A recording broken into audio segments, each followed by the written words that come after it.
there! How are you guys doing today?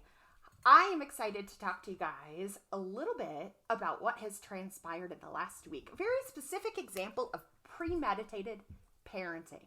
Now, I know moms, dads, this doesn't happen very often. We don't get the opportunity to literally see around the corner before the behavior changes and know ahead of time, like, this is what happened, this is what the consequence is going to be, this is what the child's response is going to be, and lay it out. But periodically, the Lord just lays it open for us. And that's what happened this last week. We get to use those moments and figure out, like, how can I make this the most optimum teaching moment for my child? My name is Brooke Fremouw. I'm an adoptive mom to 11 amazing kiddos. My husband and I have kids starting at age 10 all the way to 27. All of them were either foster to adopt, international, or placed as little tiny babies. So we've got a range of experience, and I'm a certified trauma support specialist. What I do is help work with adoptive homes to exchange the chaos that's in those hearts and homes into peace. Doesn't that sound incredible? Anyway, with that, I want to tell you about what happened this last week. I have a 10-year-old. She loves to play across the street with some girlfriends. And we had gotten her kind of a little tracking device, and we got her one of those digital smart watches, the cheapy kid kind, right? And we tell her, you need to be home by 5:30 for dinner. Normally, she does a pretty good job. In the beginning, we had some grace as she was learning that boundary and expectation. Well, lately, she's been doing phenomenal. And the truth is many, many months ago, when we were instilling this policy and getting her to be responsible, she knew if she was late, she wouldn't get to play with her friends the next day. So that was plenty of motivation for her to show up on time for dinner, right? So it came 5:30, 5:40. The food was all ready to be served for everybody in the family. I said, all right, guys, it's 5:40. Go ahead and make your plates. Let's just go ahead and do this. Maddie will be here very soon. And sure enough, Maddie came home late. Now, what you don't know is that before she came home late, I turned to her father and I said, hey, babe, guess what's going to happen? And he's like, what's that? I said, she's going to come home and she is going to pretend that there was some really big drama and her feelings got really, really hurt and try to turn this into poor me. I'm the 10-year-old that got bullied and picked on by the neighbor kids, and that's why I'm late, so you don't need to give me a consequence. Aren't they smart? And this isn't our first rodeo, so I told this to my husband, and he's like, we'll see. We'll see. She walks through the door, and she comes over, and she's got a sad face on, and I said, Maddie, we're already eating. You're a little bit late. Yeah, she was. I said, why don't you make your plate? So she begins to make her plate, and she says, Mom, after dinner, I really need to talk to you. Can we have a private talk? And in my head, I'm thinking, here it goes. I said, you sure can. But just so you know, you still don't get to play tomorrow. Whatever you have to say, I'm willing to hear it, but the consequence is going to remain the same for being late. Tears started to roll down her face. She grabs her plate, heads over to the table, and she's barely picking at her food, not really eating. Definitely trying to hold everybody emotionally hostage and create some attention at the dinner table. And I said, sweetheart, I'd really like it if you would just take some time. Why don't you remove yourself? Go ahead and go to your safe space, which for her is her bed. I said, go ahead and go to your safe space. And when you're feeling up to eating, we'd love to have you back. But right now, it looks like you've got some feelings that you need to breathe through. She gets up and solemnly walks over to the bed. And she comes back out about 10 minutes later and starts on with her big story. Mom, this time in first grade, I stole something from my teacher, and I'm just feeling so bad about that I stole from my teacher, Mom. And I turned to her. I couldn't believe it, because usually the drama she comes up with is a little more on point than that. And I said, well, it's interesting to me that you're thinking about that right now. I said, I think what's going on is that you lost track of time, you were playing and having a lot of fun, and now you're feeling sad because you realize there's a consequence because you were late getting home. And rather than talk about the mistake that you made and talk about those big sad feelings, you'd rather talk about something else that was sad. I said, how do you think? Do you think I'm right? Said, it's okay, you made a mistake. It's okay to make mistakes. It's okay to walk in and say, Mom, I am so sorry. I lost track of time. I was playing and having such a good time. I'm going to work on this. I'll do better. And then I could reassure you, you know what, sweetie? I know you are going to do better because you've been doing so great. This was just a little slip up, and I'm sure you're going to get right back on track after you have your day off of playing with friends.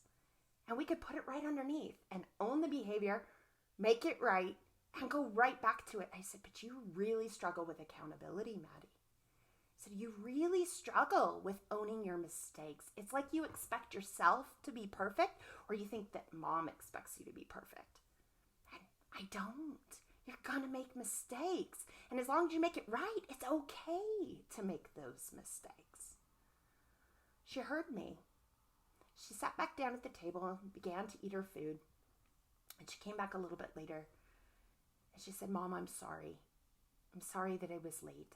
And I said, it's okay. I really appreciate the apology. I said, tomorrow you'll have your day at home. It's going to be just fine. And then you'll be right back playing with your friends. And I promise you're going to focus to make sure it doesn't happen again. Am I right? And she shook her head, yes. I said, I'm really proud of you for owning the mistake that you made. And I'm really proud of you for apologizing and taking your consequence and making it right. You've done a great job with your mistake. I said, you know, that is the difference. That is the difference between our family and you and how amazing you are versus so many other families and kids out there, right? I said, you could have thrown a fit and screamed and cried. And I said, but you're big now. You can just own it and move past it. Gave her a high five the whole rest of the night. She did fantastic. Why? Because I was able to use it as a teaching moment, right? I wasn't caught off guard. My expectations weren't like not met. I expected her to put on some drama. I expected her to magnify the situation and try and avoid any sort of accountability. And because I expected those behaviors, they didn't upset me. I was able to stay neutral and calm and say, what do I want to achieve in this? I want her to know she can make a mistake. I want her to know that she can hold herself accountable for that mistake and that there's fruit in doing that, right? She doesn't need to deflect. She doesn't need to project that sadness onto something else in order to validate those feelings. Like, we can do this together and I can be on her team even though I have to give her a consequence, right? So I am not saying I get Parent of the Year. It doesn't work this way all of the time. Certainly premeditated parenting is something that we don't get the opportunity to do every day. But I wanted to share this story with you. Why? Because one, I think it's going to be super cool to look back on years from now when my 10-year-old is like a 14-year-old. She's going to look back and be like, oh my word, Mom, you're right. I used to do that. And we'll be able to laugh about it, years from now. Two, I want to encourage you, when your child is making a mistake, do you show up as a teacher? Do you show up as a coach, ready to educate them and allow them the exercises needed in order to go out and perform better? Or do we show up heavy-handed, right? Do we show up in a way that makes it to where it's not okay? They receive a message that it's not okay to make a mistake. I don't know about you, but I didn't want to make mistakes when I was a kid. I don't want to disappoint my mom and dad. I didn't want the wrath that sometimes came with that. And so I felt like I had to be perfect. And when I wasn't perfect, I was scared. I don't want that for my kids, and I don't want it for your kids. Our kids, being adopted kiddos, they've had enough really hard, painful things in their world. I don't want to be added to that list. And yet it is not my job to be their friend. It is my job to raise them into independent, functional young adults, right?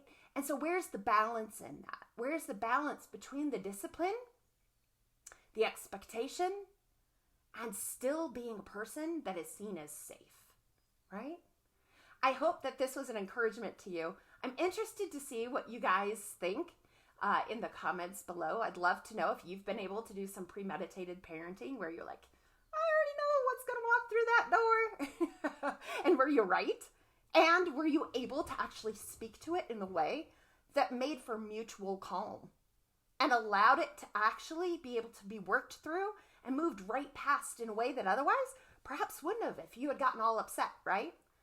So let me know. I'd love to hear your examples. And just so you guys know, I am definitely in raw mom form today with the whole top knot going on. And yeah, it's been a week. It's definitely been a week. That being said, the reason it's been a week is I am multitasking like none other. I am trying to get you guys some materials that will help you here on my YouTube channel and on my Facebook page. I am trying to get my Journey University for Adoptive Families up and launched by Saturday. This program, I cannot even begin to tell you how excited I am about what God is doing there and what these families are coming together to be for each other. It is a really cool thing. We've got another live group coaching call coming up on Thursday within that group. We have several new enrollees.